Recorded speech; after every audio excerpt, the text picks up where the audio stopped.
Hi, it's Grammy from Grammy and Grandpa Read, and today I have a Thomas the Train book for you.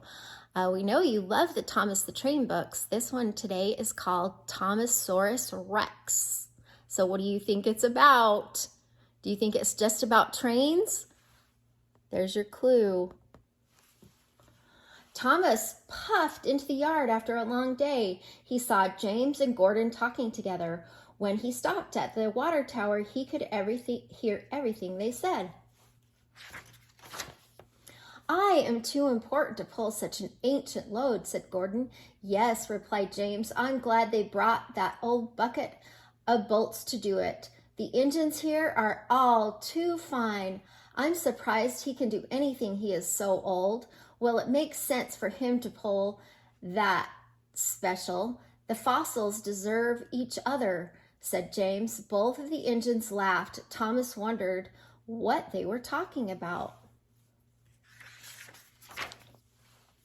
Percy was waiting when Thomas got to the shed. "Did you see Stephanie?" asked Percy. "Did you see what his special is?" "No, but I heard Gordon and James talking about it," answered Thomas. "They said it was a lot of old junk." "I think it's kind of neat," said Percy. "Don't let them hear you say that," said Thomas. "They'll tease you too." Thomas liked Stephanie. Stephanie was one of the oldest engines on the whole island of Sodor. He had seen a lot and had interesting stories to tell. Thomas's favorite story was about Sir Topham Hatt as a little boy. One beautiful day, little Topham Hatt was out for a carriage ride with his grandfather, and the horse was dashing through the countryside. Grandfather Hatt saw a rut in the road, but it was too late to swerve. Crack!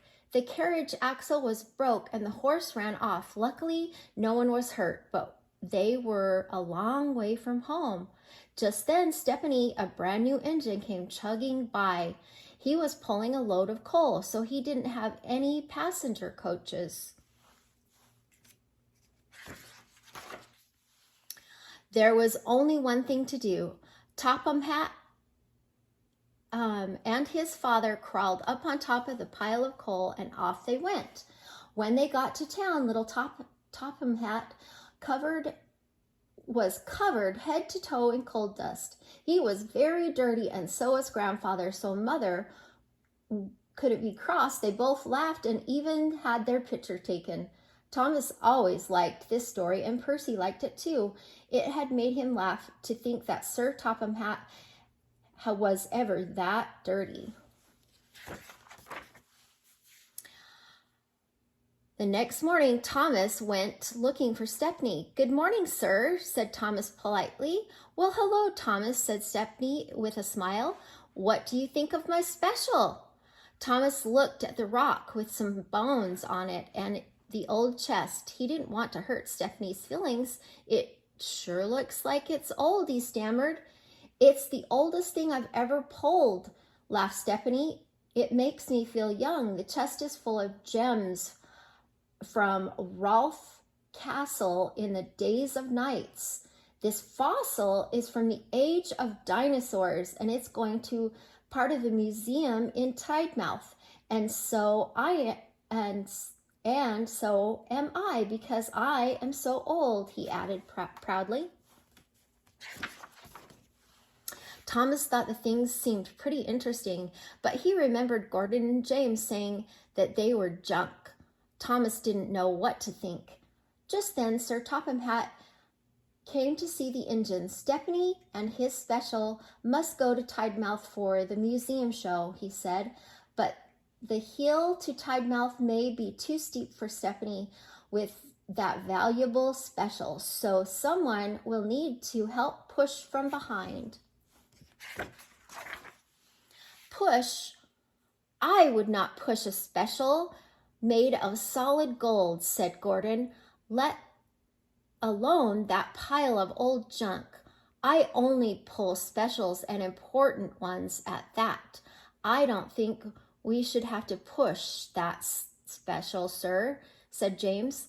Thomas did not want the others to tease him, but he saw that Stephanie looked sad, that no one wanted to help him. I'll push Stephanie special, he quietly volunteered. Thank you, Thomas, said Sir Topham Hatt. I appreciate it when engines prove that they are really useful. And then he gave Gordon a stern look. Gordon puffed, and James gave a cheeky chuckle. Better him than us, he said. Thomas pushed the special out of the yard. He heard James call out, "Don't let them mistake you for the old junk and send you to the scrapyard." All the way to Tidemouth, Thomas worried about what everyone would say about his old special. He knew the children liked him, but would they think he was just an old fossil? Then he arrived with his old junk. When they arrived at Tidemouth, there was already lots of interesting things to see. There was a butterfly tent, a petting zoo, a frog exhibit. Thomas helped Stephanie onto a special siding that allowed everyone to see the fossil and chest up close. But no one seemed to notice that they were there, and Thomas heard a little boy shout with delight, "Look over there, it's Thomas. He brought a dinosaur." Soon Thomas and Stephanie were surrounded. Cool, wow, look at that. Thomas had never heard the children so excited. He was excited too. Sir Topham Hatt walked over to them. Thomas was surprised to see that he looked dirty. Good work, Thomas, said Sir Topham Hatt. I should have come with you and Stephanie. I got a flat tire and haven't been this dirty in a long, long time. He laughed. Do you remember the day on the coal car, Stephanie? I sure do, chuckled Stephanie. You were a happy little boy, sir, just like these children. They will never forget this day. And neither will I, said Sir Topham Hatt. Just then, a man with a camera walked up, and he said, "Everyone smile and say steamy." Flash. Oh, that's cool. So it was dinosaur bones that they helped move to the museum.